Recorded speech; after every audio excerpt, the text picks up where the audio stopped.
오늘 국회에선 조희대 대법원장 후보자 인사청문회가 열리고 있습니다. 이균용 전 후보자 임명 동의안이 부결된 지 2달 만에 사법부 수장 공백이 해소되는 계기가 될지 주목되는데요. 취재기자 연결하겠습니다. 나혜인 기자. 네, 국회입니다. 네, 오늘이 분수령. 청문회 어떻게 진행이 되고 있습니까? 네, 내일까지 이어지는 인사청문회 첫날 조희대 후보자의 과거 판결 이력이나 사법부 현안에 관한 입장을 중심으로 자질 검증 질의가 이어지고 있습니다. 야당 의원들은 과거 조희대 후보자가 판사 시절 보수적인 색채가 강한 판결을 내렸다고 우려했고, 이재명 민주당 대표를 겨냥한 검찰의 압수수색 영장 청구가 너무 무분별하다면서 법원이 제동을 걸어야 한다는 지적을 쏟아냈습니다. 반면 여당은 사법부의 정치적 편향성은 전임 김명수 대법원장 때 심해졌다고 주장하며 조 후보자야말로 누적된 재판 지연 문제를 해소하고 법원 신뢰를 복원할 적임자라고 엄호했습니다. 하루속히 대법원장 공백을 메워야 한다며 오는 8일 예정된 본회의에서 임명 동의안을 표결하자는 입장인데, 야당은 그날 이른바 쌍특검 법안 상정 가능성을 거론하고 있어서 상황은 조금 더 지켜봐야 할 것으로 보입니다. 이 밖에 오전 국토교통위원회 전체 회의에선 전세 사기 후속 대책이 논의됐습니다. 원희룡 국토교통부 장관은 지난 5월 국회 문턱을 넘은 전세 사기 특별법 시행 이후 6개월 동안 9,100여 명이 피해자로 인정됐고, 이 가운데 3,800명을 지원했다고 보고했습니다. 하지만 정부의 매입이 어려운 다가구 주택 세입자를 비롯해 여전히 사각지대가 있다는 여야 의원들의 지적이 이어졌습니다. 원 장관은 보완 대책을 마련하겠다면서도 여전히 야당에서 주장하는 선구제 후 회수 방안에 대해서는 난색을 보였습니다. 네, 이번에는 여야의 총선 관련 움직임도 전해주시죠. 네, 국민의힘에선 지도부와 혁신위원회의 갈등 국면이 계속되고 있습니다. 혁신위는 어제 당 핵심 의원들의 총선 전 용퇴를 촉구하는 이른바 희생혁신안이 최고위원회 안건으로 올라가지 못하자 애초 예정된 화상회의도 취소한 채 후속 대응을 고심하고 있습니다. 혁신위 내부에선 오는 목요일 정기회의를 끝으로 활동을 마무리하는 방안에 무게가 실리는 분위기입니다. 다수는 아니지만 일부 의원들은 김기현 대표 체제로 총선을 치를 수 없다며 당의 비상대책위원회 전환 요구까지 하자고 주장한 것으로 전해졌습니다.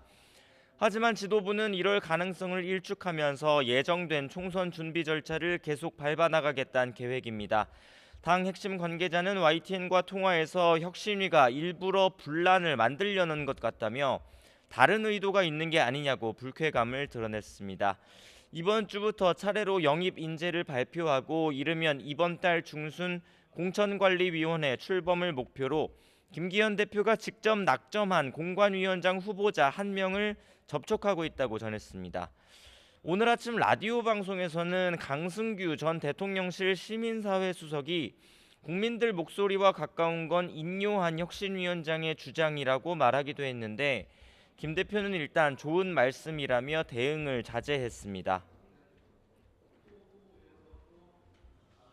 강승규 전 수석이 혁신이 목적대로 갈 것이고 대통령도 그렇게 바랄 것이다라고 발언했는데, 거기에 대해서는 좀 한 말씀 부탁드리겠습니다. 우리 당은 끊임없이 혁신해 왔고 앞으로도 계속 혁신해 가야죠.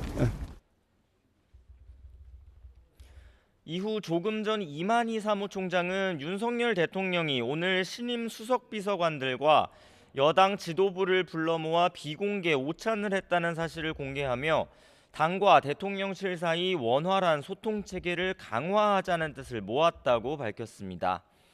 민주당은 이낙연 전 대표가 띄운 신당설에 연일 요동치고 있습니다. 이 전 대표는 오늘도 라디오 방송에 나와 당내 민주주의가 억압받고 있다며 탈당 가능성을 시사했습니다.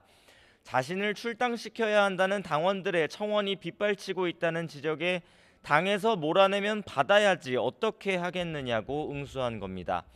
이에 대해 이재명 대표는 조금 전 SNS에 표현의 자유는 민주주의의 요체고 누구나 다양한 의견을 표명할 수 있어야 한다며 배제의 정치가 아니라 통합과 단결의 정치를 하자고 강조했습니다. 이와 별도로 오늘 조국 전 법무부 장관 역시 방송인 김어준 씨 유튜브 방송에서 학자로서 자신의 역할은 끝났지만 조용히 웅크리고 살 수는 없다며 내년 총선 때 역할을 하겠다는 뜻을 내비쳤습니다. 이 밖에 송영길 전 대표를 비롯해 야권 곳곳에서 위성정당 창당 움직임이 일면서 민주당 안팎에선 비례대표 선거제를 둘러싼 파열음도 점차 커지는 모습입니다. 홍익표 원내대표는 최근 감지되는 연동형 비례대표제 공약 파기 가능성에 관해 아직 결정된 건 없다면서도 정당이 때로는 약속을 못 지키는 상황이 있을 수 있다고 말했습니다. 물론 약속은 지켜야 되는 거고 그 정당에 때로는 약속을 못 지키는 상황이 있을 수도 있습니다. 그런 경우에는 당당하게 약속을 못 지키는 상황을 설명하고 그다음에 사과하고 이런 게 필요하거든요. 하지만 비이재명계를 중심으로 온 공약 파기는 있을 수 없다는 비판의 목소리가 만만치 않아서 총선 선거 규칙을 둘러싼 논란은 쉽게 가라앉지 않을 것으로 보입니다. 지금까지 국회에서 전해드렸습니다.